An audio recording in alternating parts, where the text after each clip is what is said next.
अस्सलाम वालेकुम guys and welcome back to my YouTube channel EB2 to USA live with green card के साथ हाजिर हुआ हूँ मोहम्मद जैन।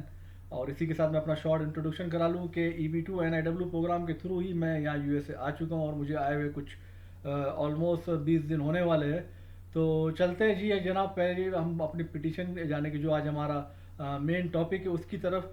कि आज हमारा जो टॉपिक होने वाला है वो है how to draft EB2 NIW petition and cover letter.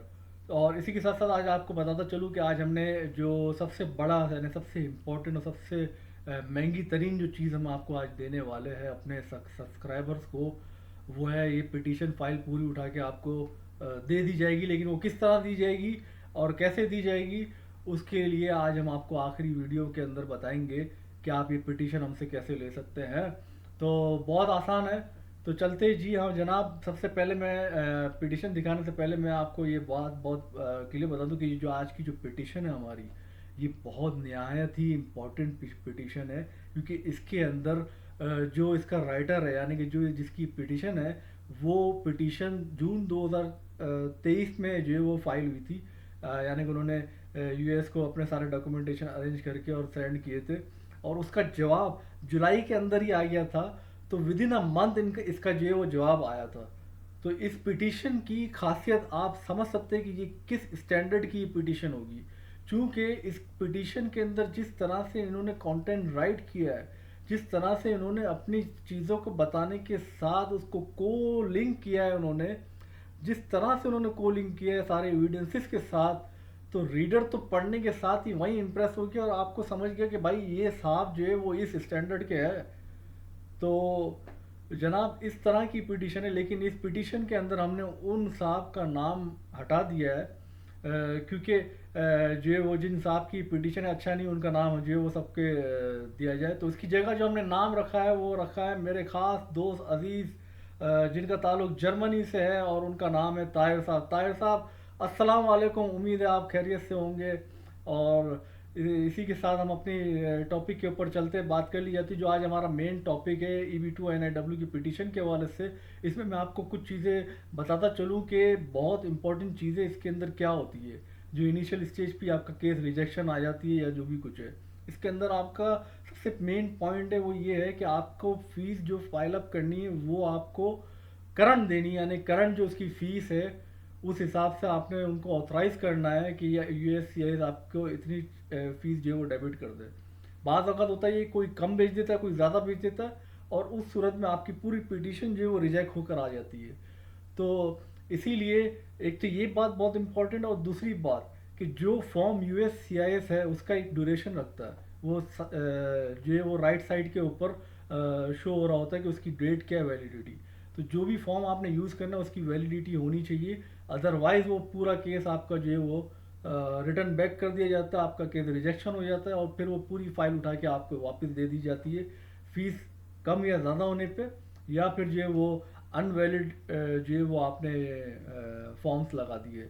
तो वो हम आपको दिखाएंगे। साथ में हमने पिटीशन में कुछ उसकी डेट ऐसी रखी कि कुछ एक्सपायर है कुछ वैलिड वाले, ताकि आप आसानी से नॉलेज आपको मिल सके कि क्या किस चीज़ों को आपको जो है ना वो इम्पोर्टेंस रखनी है इसके साथ। तो चले जनाब, हम पिटीशन की तरफ आपको ले चलते हैं।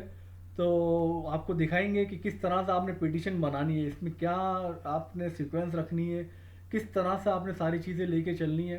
तो बहुत इम्पोर्टेंट टॉपिक है, इसको आपने बहुत अच्छी तरह सुनना है क्योंकि ये एक छोटी सी चीज़ अगर आपने मिस कर दी तो आपका केस रिजेक्शन की साइड पे चले जाएगा। तो आप लाजमी सी बात है कि जो है वो इसको गौर से सुने। तो चलते जी जनाब, हम अपनी पिटीशन आपको दिखाते हैं कि वो किस लेवल की वो पिटीशन है, कितनी ज़बरदस्त बनाई है, क्या उन्होंने किस तरह से उसको ड्राफ्ट किया है। तो वो मैं आपको बताता हूँ और साथ में आपको पता चलेगा कि इस पिटीशन की वर्थ क्या है। तो लाजमी सी बात है भाई, आज तो मैं आपको बता दूं जितने भी कंसल्टेंट है ना उनकी छुट्टी हो जाने वाली है क्योंकि ये इस तरह की वीडियोस यूट्यूब पे नहीं है। ये पहली वीडियो बनाई जा रही है ताकि कंप्लीट गाइडेंस मिल सके और साथ में आपको जो है वो पिटीशन भी मिल जाए। तो आहा, आपके लिए तो हलवा हो गया भाई आज तो चलते हैं जनाब, हम अपनी पिटीशन आपको अब दिखाते हैं। तो जनाब आपके सामने ये पिटीशन आपको सामने नज़र आ रही होगी। ये पिटीशन का पहला पेज है जिसके ऊपर हमने अपना यूट्यूब चैनल का नाम और लिंक लिख दिया है। और इसके साथ ही आपका एक पहला पेज इसी तरह से होगा जिसके अंदर आप अपना टाइटल बताएंगे। टाइटल के अंदर अगर आप एक्सेप्शनल एबिलिटी की तरफ जाना चाहते हैं वो बता देंगे, और अगर आप एडवांस डिग्री की तरफ जाना चाहते हैं तो वो बता देंगे। बाकी आपका title as it is same रहेगा। तो चलते हैं जनाब हम अपने टेबल ऑफ कंटेंट, उसके नीचे ही आप लिख देंगे table of content. Table of content के अंदर पहला पेज तो आपका टेबल ऑफ कंटेंट का हो गया। उसके बाद पेज नंबर 2 पे उन्होंने जो लाइन लिखी वो लिखी फॉर्म G1145 ई नोटिफिकेशन। ये ई नोटिफिकेशन क्या होता है? ये एक आप फॉर्म में अपनी डिटेल्स डाल के देते हैं, उसमें अपना ईमेल एड्रेस, नाम। तो उसके साथ ये होता ही है कि जब वो पिटीशन आपकी USCIS को रिसीव होती है तो वो ई नोटिफिकेशन के ऊपर जो है वो आपको नोटिफाई कर दिया जाता है कि आपकी पिटीशन हमें रिसीव हो गई है। ठीक है। तो जब वो फीस डिडक्ट कर लेते हैं तो उस फीस को डिडक्ट के बाद वो एक नोटिस भेजते हैं आपको फॉर्म I-797। तो जो है वो ई नोटिफिकेशन आपको ये उसी से रिलेट करता है फॉर्म G1145 का। तो चलते हैं जनाब। उसके बाद जो इन्होंने पेज नंबर 3 पे रखा है फॉर्म G1450, ये क्या होता है? ये होता है भाई कि जिसके अंदर आप USCIS को ऑथराइज करते हैं कि आप हमसे इस चीज़ की इतनी इतनी फीस ले लें और जिसकी टोटल ये अमाउंट है। तो उस लाइन में उन्होंने लिख दिया authorization for credit card transaction is submitted to cover the following fees, कि भाई किस चीज़ की फ़ीस वो दी जा रही है।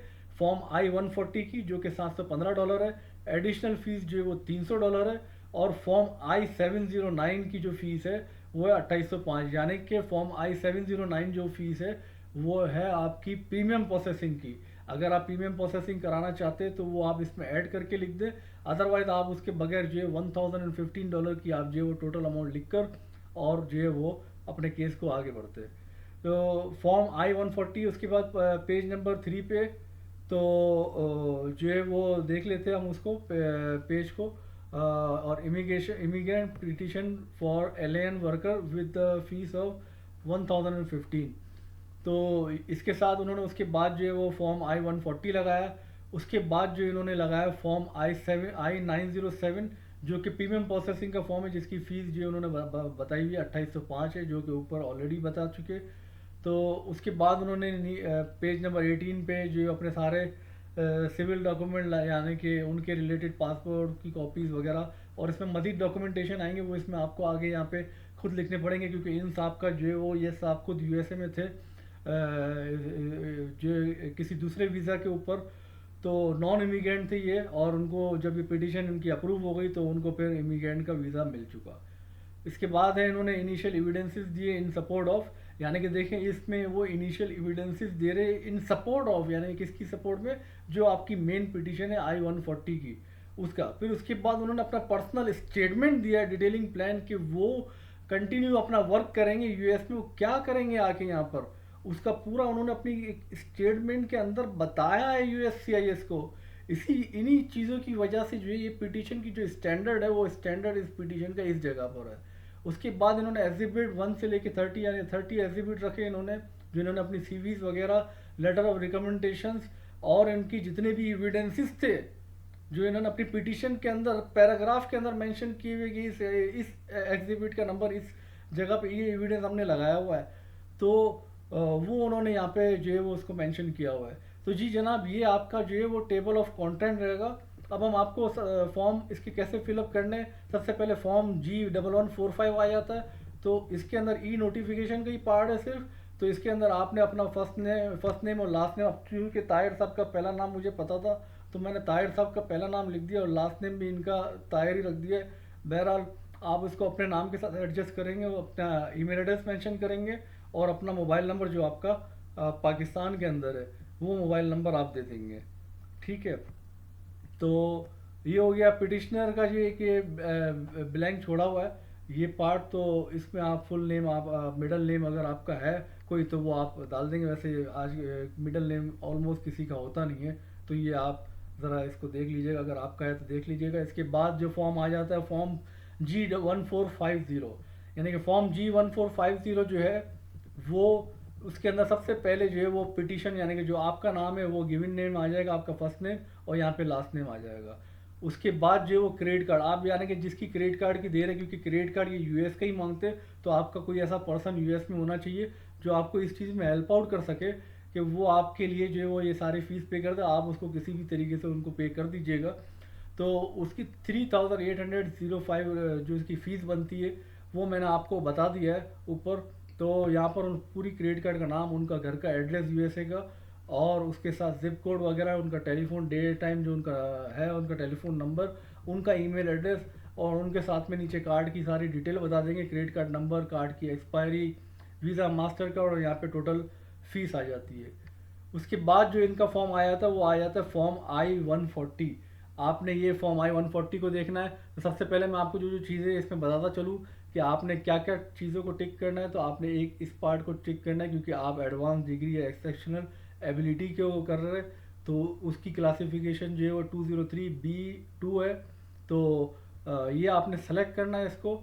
उसके बाद जो पार्ट है वो पढ़ने वाला, वो पार्ट 1 के अंदर आपने अपनी पर्सनल इन्फॉर्मेशन डालनी है, यानी कि ताहिर साहब का मैंने नाम डाल दिया है। आपका जो मेलिंग एड्रेस है वो आपने डालना है। यहाँ पर यूएस का आएगा, जो साहब आपके रहते हैं यूएस के अंदर उनका यहाँ पर जो है वो डिटेल्स आएगी सारी। तो इस पार्ट को आपने यूएसए के हिसाब से पढ़ना है। और फिर इसके बाद आपकी जो पिटिशन टाइप है, पिटिशन टाइप वो आपकी 1H होगी, क्योंकि an alien applying for an NIW, यानी कि आप उनको बता रहे हैं कि भाई कि आप जो पिटिशन फाइल कर रहे हैं I-40 को, वो NIW के साथ उसको लिंक कर रहे हैं। तो ये 1H पे टिक हो जाएगा। उसके बाद जो आपका पार्ट है पिटिशन टाइप, उसको आपने यहाँ पे, क्योंकि आपका यहाँ पे रिसिप्ट नंबर वगैरह कुछ है नहीं, वो तो बाद में आता है, तो आपने इसको ब्लैंक छोड़ देना है।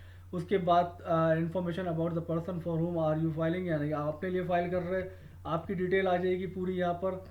उसके बाद जो है वो, अब चूँकि ये साहब तो यूएसए के रेसिडेंट थे, आपने अपनी पर्सनल इन्फॉर्मेशन डालनी है, तो यहाँ पे आपकी इन्फॉर्मेशन आ जाएगी। प्लस इसके साथ जो है वो आपकी नीचे डेट ऑफ बर्थ है, तो डेट ऑफ बर्थ आपने other information, date of birth डालनी है, आप कहाँ रहते हैं, किस शहर से आपका ताल्लुक है, वो लिखना है।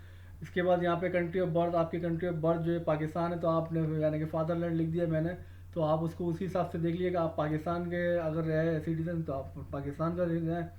इसके बाद जो है वो प्रोसेसिंग इन्फॉर्मेशन के पाकिस्तान से आप फाइल कर रहे हैं वो लिख दिया आपने, पाकिस्तान की अपनी पूरी कंप्लीट एड्रेस के साथ लिख दिया। फिर इसके बाद आपका जो है वो यहाँ पे पाकिस्तान का मेलिंग एड्रेस आ गया, और इसके अंदर जो है वो जो टिक मार्क होंगे आइटम नंबर 7 से लेके 8, 9, 10 आपने बिल्कुल इसी तरह ही इसको रखना है। इसके बाद आपका जो है वो एडिशनल इन्फॉर्मेशन के अंदर पिटिशनर आप खुद सेल्फ फाइल होता है ये, क्योंकि आपके जितने भी कंसल्टेंट भी फाइल कर रहे होते हैं वो आपका सेल्फ पर ही कर रहे होते हैं, तो आपने सेल्फ लिखना है। तो ये पार्ट आपने देख लिया। इसके बाद अगर हम आपको दिखा देते हैं एडिशनल इन्फॉर्मेशन में कि आपका किस फील्ड से ताल्लुक़ है, तो उन्होंने लिखा भाई मैं रिसर्च साइंटिस्ट हूँ और मेरी एनुअल इनकम जो है वो इतनी है। तो यहाँ पर हमने उनकी डिटेल हटा दी है, एक्स कर दिया है। और उसके बाद वो क्या उनका जॉब टाइटल है, असिस्टेंट प्रोफेसर है किसी यूनिवर्सिटी में, और यहाँ पे कंडक्ट रिसर्च करते हैं take course on artificial intelligence और इलेक्ट्रिकल इंजीनियरिंग पे। तो ये आपने बढ़ना है। आपके जो आपका ऑक्यूपेशन आप उसके बारे में 2-3 लाइन में बता देंगे, टोटली कवर अप कर देंगे कि आपकी जॉब डिस्क्रिप्शन इन शॉर्ट क्या है, तो वो आपने बता देना है। फिर इसी के साथ ही आप परमानेंट रेसिडेंट है, पोजीशन आपकी परमानेंट जो है वो पोजीशन है, तो आपने यस करना है बिल्कुल। और ये न्यू पोजीशन है तो वो भी आपने लिखना है यस, अगर आपकी है ना, तो फिर नो कर देना है। और उसके बाद आपकी जो वेजेस है पर ईयर, वो यहाँ पर आपकी डॉलर में आपकी, यानी कि क्या आपकी मंथली इनकम, ईयरली इनकम कितनी है। अगर मंथली के हिसाब से लिखें तो मंथली, और आपने यहाँ पे डॉलर में बताना है। देखिए यहाँ पे डॉलर का साइन बराबर बना हुआ है, तो आपने पर ईयर में, पर आवर, पर वन, जो भी है आपकी, या जो आप सेलेक्ट करते हो उसमें आपने यहाँ पे बताना है। जो आपका वर्क लोकेशन है उस आपकी पूरी, आपकी जो आप जहाँ काम करते हैं उसकी डिटेल देनी है। और फिर इसके बाद जो है वो इन्फॉर्मेशन आ जाती है आपकी स्पाउस और चिल्ड्रन की पार्ट 7 के अंदर। तो स्पाउस का नाम आ जाता है, उससे पता चल जाता है भाई आप यहाँ पर मैरिड है, ठीक है। उसके बाद पार्ट 2 पे आपके जो है वो पर्सन 2 पे आपके सारे बच्चे आ जाते हैं, बच्चों की डिटेल आ जाती है। अगर आपके 2 से ज़्यादा बच्चे तो सारे बच्चों की डिटेल्स यहाँ आ जाती हैं। इन्होंने तकरीबन 6% तक का कवर अप किया हुआ है। उसके बाद बिल्कुल आपको इस पिटिशन बनाने के अंदर कोई आपको इंग्लिश या रीडर की या कोई इंटरप्रेटर की जो है वो आपको कोई किसी का जो है वो ज़रूरत नहीं पड़ी है। तो आपने लिखा I can read and understand English, तो इस पर चेक मार्क कर दिया। और उसके बाद आपने यहाँ पे जो ये पार्ट है इस पर अपने साइन करने, और डेट बता देनी है कि आपने किस दिन कर रहे हैं। तो 20 5/2023 को इन साहब ने ये फॉर्म भरा था, तो उसकी वो डेट डाल दी, ऊपर उनकी साइन हो जाएगी। बाकी इंटरप्रेटर आपका कोई भी नहीं है, तो ये सारी चीज़ें खाली रहेगी, एज इट इज़ चली जाएगी और ये कुछ नहीं होगा। उसके बाद जो फॉर्म आ जाता है वो फॉर्म आ जाता है form I907 request for premium. अब देखें ये फॉर्म की एक्सपायरी डेट यहाँ लिखी होती है, तो ये आपने वैलिड डेट का जो है वो फॉर्म आपने भरना है। इसके अंदर भी जो है वो आपकी अपनी पर्सनल डिटेल आएगी, आपका फर्स्ट नेम जो है वो यहाँ लिख दिया, आपकी कंपनी का नाम आ जाएगा और मेलिंग एड्रेस में आपने बता देना है कि जो पर्सन आपका यहाँ रह रहा है इन केयर ऑफ, तो यहाँ पर उनका नाम आ जाएगा। उसके बाद यहाँ पर स्ट्रीट का नंबर और नेम है, किस शहर से उनका ताल्लुक है, प्रोविंस क्या है, उनका जिप कोड क्या है और कंट्री यूएस है, क्योंकि आपने यहाँ पे मेलिंग एड्रेस में यूएसए का ही जिक्र करना है, तो आपने यूएसए ही करना है। तो इसी के साथ जनाब हम चलते हैं अपनी आगे, इसके ऊपर पिटीशन को आपको दिखाते हैं। इसमें बाकी चीज़ें आपने कुछ भी नहीं पढ़नी, बस सिर्फ ये information about the request I-140 है और साथ में क्लासिफिकेशन आपने बता देना EB2 NIW है, E21 आपकी कैटेगरी होगी। और इसके बाद आपने इन्फॉर्मेशन अबाउट द रिक्वेस्ट ये भर देना है, ठीक है। और सब कुछ आपको बताता चलूँ कि इस फॉर्म में भी मांगा कि आपको कोई इंग्लिश की ज़रूरत नहीं है, यहाँ पे आपने चेक मार्क कर दिया। डे टाइम का आपका टेलीफोन नंबर, आपका ईमेल एड्रेस ये लिखना है इस फॉर्म के अंदर इस जगह पे।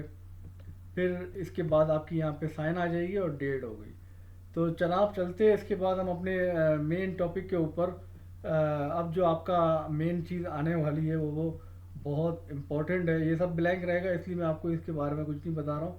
तो यहाँ एक पेज है इनका जो इन्होंने कवर अप किया। इस सारे फॉर्म्स के बाद आपकी चीज़ें आ जाती है, आपकी जो है वो एजुकेशन डिग्री से लेके पासपोर्ट की कॉपी हो गई, आपके जो है वो एजुकेशन की ट्रांसक्रिप्ट्स हो गई, ठीक है। इसके बाद आपकी फैमिलीज़ की जो है वो पासपोर्ट की कॉपी आ जाती है, क्योंकि वो साथ में लिंक होता है, ताकि जब वो एनवीसी को केस भेजे तो वो बता सके कि इस एप्लीकेंट के साथ स्पाउस है और ये इसके इतने बच्चे हैं। तो ये सारी चीज़ें जो एक टाइटल पेज है ये इन्होंने अपने हिसाब से देखें। अब यहाँ आपने घबराना नहीं कि यहाँ पे करंट स्टूडेंट है, एक्सपायर पासपोर्ट है, अनएक्सपायर, आपके भी अनएक्सपायर पासपोर्ट लगेंगे, ये बिल्कुल लगेगा। लेकिन इसके नीचे current form I-20, current form I-94, तो ये फॉर्म भी जो है 94 नहीं लगेगा आपका, क्योंकि ये आपसे लिंक नहीं करता है। तो आपने जो अपने डॉक्यूमेंट लगाने हैं, आपने अपने पासपोर्ट की कॉपी, अपने जो वो सारे जो आपके डॉक्यूमेंट एजुकेशन वगैरह के ट्रांसक्रिप्ट वगैरह वो लगानी है यहाँ पर, और अपनी फैमिलीज़ के, तो उसकी डिटेल यहाँ पे मेंशन होगी। तो चलते जनाब आप पिटीशन, अब हम आपको पिटीशन दिखाने वाले हैं। ये पिटीशन बहुत इम्पोर्टेंट है, तो जनाब इसको देखते हैं। तो ये आगे इनका initial evidence in support of I-40 immigrant petition. तो ये इस तरह से आपका कवर लेटर पूरा बनेगा और इसमें आप अपना नाम लिख देंगे, आपने क्लासिफिकेशन अपनी मेंशन कर दी, यहाँ पर NIW मेंशन कर दिया आपने, ऑफर लेटर, ऑफर जो है वो आपका EB2 NIW है, और इस सेक्शन के थ्रू, यानी सेक्शन आपने लाजमी मेंशन करना है, आपका भी यही सेक्शन होगा, ठीक है। उसके बाद वो एड्रेस कर रहा है कि जो ये रीडर है उसको बता रहा है कि मैं ताहिर साहब हूँ, और ये इस तरह से उनकी अपनी पूरी क्वालिफिकेशन। अब हम आपको ये बाद में बताएंगे, लेकिन सिर्फ हम आपको इसकी अहमियत के बारे में बता दें कि इन्होंने इसकी पिटीशन की क्या अहमियत है, वो भी हम आपको उस पर बता देंगे। चले नेक्स्ट पार्ट में कवर कर लेंगे, क्योंकि वीडियोस काफ़ी लंबी होती चली जा रही है। सिर्फ बस ये देख लें, इन्होंने देखें अपना बताया, ये लाइन पढ़ा देता हूँ ताकि आपको पता चल जाए पिटीशन की क्या उन्होंने किस तरीके से बताया। I present evidence that he meet 3 यानी कि A, D and F out of 6 criteria listed in 8 CFR section, जो कि इनका सेक्शन नंबर ये, और उसमें से ये 3 में मीट करते हैं और 3 की रिक्वायरमेंट है, तो ये 3 के अंदर फॉल करते हैं, तो ये NIW के लिए एलिजिबल है, एक्सेप्शन एबिलिटी के लिए। तो इस वजह से उन्होंने यहाँ पर उसका मेंशन कर दिया। तो ये हर चीज़ को इन्होंने जो है वो को लिंक किया है। अब मैं आपको नीचे पढ़ के भी इनका मैं बताता चलूँ कुछ चीज़ें, ताकि आपको पता चले कि इन्होंने हर एक मैटर को किसी ना किसी के साथ लिंक करते हैं। अब देखिए यहाँ पर भी ये अपने बारे में जो बता रहे हैं, ये यहाँ से किसी चीज़ को लिंक कर रहे हैं। ये हम आपको पिटीशन में बताएंगे कि ये किस जगह को लिंक करने जा रहे हैं दानिश सर के हिसाब से, कि ये जो उनकी जो बातें हैं उसके हिसाब से, ये प्लीज़ रेफर टू सेक्शन 2, यानी कि जो उनकी बातें उनके सेक्शन के साथ उन्होंने अपना जो है वो बता दिया है कि इन्होंने ये पॉइंट अपने बारे में बताया, तो उसको रेफर कर दिया किसी के साथ। तो हर एक एक चीज़ को इन्होंने रेफर करते हुए बताया, तो बहुत अच्छी पिटीशन बनाई है। अब इसके अंदर क्या चीज़ें हैं वो हम आपको, क्योंकि वीडियो बहुत लंबी होती चली जा रही है, तो ये पिटीशन के जनाब हमने आपको बता रहे कि हर एक चीज़ को, अब जैसे कि नीचे भी देखें, हर एक पैराग्राफ के नीचे इन्होंने अपना डाला एग्जिबिट, यानी कि एग्जिबिट 7 के अंदर इन्होंने अपने एविडेंसेस दिए। तो हर पैराग्राफ को इन्होंने एविडेंस के हिसाब से उन्होंने प्रूफ किया है। तो मैटर में क्या लिखना चाहिए, क्या नहीं, क्या है क्या नहीं, वो सारी बातें हम आपको नेक्स्ट पार्ट में कवर अप करेंगे। और इसी के साथ ही आगे चलते इस पिटीशन के हवाले से। अब जो इन्होंने स्टेटमेंट बताया यहाँ पर, ये भी वैसे हम पिटीशन में मजीद इसका ज़्यादा डिटेल में आके बताएंगे कि स्टेटमेंट फ्रॉम तायर साहब detailing plan on how he intend to continue work in the United State, कि ये जी जनाब ये यूएसए आके क्या करेंगे, ये पिटीशन के अंदर बताया। ताकि क्योंकि ये जो आपके कंसल्टेंट है ना, वो तो बस ऐसे ही एक पैराग्राफ छोटा सा लिख देते कि भाई ये प्लान है मेरा, मेरी ये इंपॉर्टेंस है, ये हो गया वो हो गया, और यूँ करके ड्राफ्ट करके भेज देते। उधर उनको जो है वो आपका स्टैंडर्ड ही समझ में नहीं आता, और फिर उसके बाद वो आपसे आरएफई के अंदर जो है वो एविडेंसेस मांगते। तो जनाब ये बहुत इंपॉर्टेंट पॉइंट था, इसको कवर अप कर दिया उन्होंने, ताकि सारे हैक्स जो है वो मैं आपको बता रहा हूँ जो पिटीशन के अंदर होने चाहिए वो सब बता रहा हूँ। फिर इसके बाद ये इन्होंने लिस्ट ऑफ एग्जिबिट रखे, ये इसके अंदर अपनी सीवी है, लेटर ले लिया, रिकमेंडेशन लेटर प्रोफेसर से। तो ये सारे लेटर इन्होंने 6-8 लेटर लगाए, फिर जॉब ऑफर लेटर लगाया, फिर उन्होंने अपनी डिग्रीज के बारे में बताया। उसके बाद उन्होंने जब यहाँ पर जो इनके अपने जो है यहाँ से लेके इनके अपने जितने भी इनकी फील्ड में रिसर्च वगैरह साइटेशन लिखी वो है, इनके सारे असाइनमेंट्स है, एडमिशन स्कूल्स के। और फिर उसके बाद उन्होंने जो यहाँ पर स्टेटस रिपोर्ट बताई है Time higher education university ranking 2017 के हवाले से। फिर उसके अलावा उन्होंने जो यहाँ पे एआई के हिसाब से रिसर्च पे की है, जो इन्होंने को लिंक के अपनी एजुकेशन क्वालिफिकेशन को, अपने रिसर्च को, यूएससीआईएस को बताया, और कि मैं उनको कितना इम्पोर्टेंस हूँ उनके लिए, ताकि वो नेशनल इंटरेस्ट वेवर ले सके। तो ये उन्होंने इसके बारे में यानी कि पूरा ये पूरा टॉपिक एक इन्होंने अटैच किया, उसको 24 में लिखा है, और उसको को लिंक कर दिया, यानी कि जो पिटीशन में लिखा है उधर बता दिया साथ में पैराग्राफ के साथ कि ये एग्जिबिट नंबर 24 पढ़ लें आप, ताकि जो रीडर है वो फ़ौरन आपका एग्जिबिट नंबर 24 पर आके पढ़ ले, हाँ यार ये तो इससे जो बात कर रहा है ये बिल्कुल वाजे कर रहा है और बिल्कुल क्लियर है उसके, तो वो आपसे कोई आरएफ नहीं मांगता। तो जनाब ये सारा, इसके बाद उन्होंने सारे एग्जिबिट यानी कि बस इसमें बता दिया कि यहाँ पर आपने इस तरीके से अपने एग्जिबिट की हेडिंग डाल के उसके नीचे ये सारी चीज़ें लगानी है। तो जनाब यहाँ हमारी वीडियो यानी कि ख़त्म हुई जाती है। तो ये इन्होंने रिसर्च का जो एविडेंस वहाँ से जहाँ से उठाया है वो है, उस पिक्चर्स में आपको दिखा रहा हूँ, तो ये आप ज़रा देख लें। और बस इसके बाद उन्होंने जो बाइडन के फैक्ट्स से अपने को रिलेटेड जो इनके रिसर्च थी, इसके ऊपर बाइडन ने कहा है कि भाई greenhouse gas pollution reduction target aim है, creating goods paying union jobs भी मिलेगी, securing US leadership on clean energy technology, यानी क्लीन एनर्जी टेक्नोलॉजी के ऊपर जो है काम किया जाएगा। तो उसके हवाले से उन्होंने अपनी रिसर्च, क्योंकि इनका काम ही इसी चीज़ के ऊपर है, तो उन्होंने अपने पूरी जो है उसके हवाले से एक एविडेंस उठाया और जो यूएससीआईएस को दे दिया, ताकि उनकी पिटीशन के अंदर कोई मज़ीद एविडेंस ना मांगा जाए और उनकी पूरी पिटीशन प्रूफ हो जाए कि यार ये EB2 NIW के अंदर ये फॉल भी करते हैं, और इनकी अपनी ऐसी एक्सपर्टीज़ है जिसके थ्रू ये यहाँ इनको बिल्कुल आसानी से अप्रूवल मिल गया। तो पिटीशन की वैल्यू आप समझ चुके कि इस पिटीशन की क्या वैल्यू है, इसकी मज़ीद डिटेल में हम जो है वो बात करेंगे। तो उस हवाले से चलते हैं जनाब। तो जनाब ये काफ़ी लंबी वीडियो होती चली जा रही, तो बस इसको शॉर्ट में हम करते हैं कि आपने देख लिया कि पिटीशन की कैसे ड्राफ्टिंग होती है, उसमें कैसे आपने अपने आप को डिस्क्राइब करना है।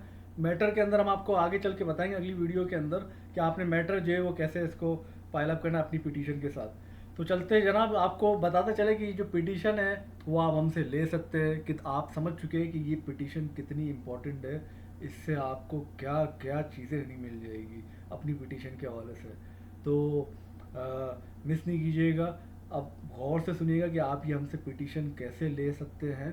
ये पिटीशन आपने हमारा चैनल सब्सक्राइब करना है, क्योंकि आप सब्सक्राइब करेंगे, हमारी वीडियो को लाइक करेंगे और अपनी ये वीडियोस को शेयर भी करेंगे अपने दोस्तों के साथ, और कमेंट के अंदर लिखेंगे सब्सक्राइब, और अपना साथ में ईमेल एड्रेस ज़रूर लिखिएगा, ताकि हम आपको आपकी ईमेल के ऊपर ये पिटीशन आपको दे सके, ताकि आपकी हेल्प आउट हो सके।